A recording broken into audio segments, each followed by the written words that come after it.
4 Scriptures that Stood Out. Written and narrated by Sister Michelle Watson. When I was a teenager, I kept a book of quotes. When I came across a quote that I liked, I'd handwrite it into my little book so that I wouldn't forget it. Now, I chuckle at many of the sentiments that my 15-year-old self thought were so very profound. But there are a handful of passages that still make me hold my breath and then exhale a silent wow. There's something wonderful about a sentence that expresses so perfectly a thought or feeling that I've experienced 1,000 times, but haven't been able to put into words. Even though I no longer inscribe them into a notebook, I still love quotes. One thing I've noticed is that quotes from Scripture are the sturdiest and richest quotes of all. That's why I love the book of Proverbs in the Bible. You can pluck nearly any verse and unpack it for days. But all too often, I read Scripture so quickly that I fail to notice some of the beautiful pearls. Today, I'd like to share several Scriptures that recently made me stop in my tracks and think. 1. Wherefore, brethren, seek not to counsel the Lord, but to take counsel from his hand. Jacob 4:10. Why do we take counsel from his hand and not his mouth or his throne? Could it be because the extended hand is the universal symbol of friendship and goodwill? God's counsel isn't a tyrannical dictate. It's bread and wine passed around the table, freely and with love. 2. The guilty taketh the truth to be hard, for it cutteth them to the very center. 1 Nephi 16:2. The truth hurts. There are plenty of things that rub me the wrong way, things I avoid thinking about, things that beep when pushed.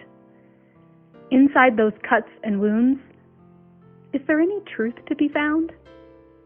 Am I bristling and smarting because I'm resisting the truth that God is trying to teach me? This reminds me of Proverbs 27:6. Faithful are the wounds of a friend, but the kisses of an enemy are deceitful. 3. Thou hast also taken thy fair jewels of my gold and of my silver, which I had given thee, and madest to thyself images of men, and didst commit whoredoms with them. Moreover, thou hast taken thy sons and thy daughters, whom thou hast borne unto me, and these hast thou sacrificed unto them to be devoured. Ezekiel 16, verses 17 and 20. This obscure scripture hit me like a train one day. I asked, am I doing this? No, I'm not using physical church objects in error. I'm not using the baptism towels as picnic blankets or making sandwiches with the sacrament bread. But am I doing this in another way? Am I using the fair things, the precious things that God has given to me in order to exalt something worldly? My time, my talent, my effort. Am I giving the world more than I should? The children that God has blessed me with, am I allowing the world to devour them? 4. Knowledge puffeth up, but charity edifieth. 1 Corinthians 8:1. This scripture was tailor-made for a nerd like me.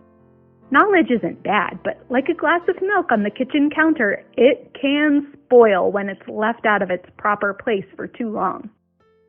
Knowledge is a gift, the opportunity to learn, to enlarge one's mind, but it does have a tendency to puff up, to elevate, aggrandize the one who has it. Charity or love builds up the one who has it. And when charity builds, it doesn't use air. Charity is solid like a tree, one that flourishes and bears fruit. These scriptures stopped my scroll, so to speak, and made me move closer, think deeper, and listen harder. I've shared some of mine. Will you share one of yours? Leave a comment with a scripture that's stood out to you recently.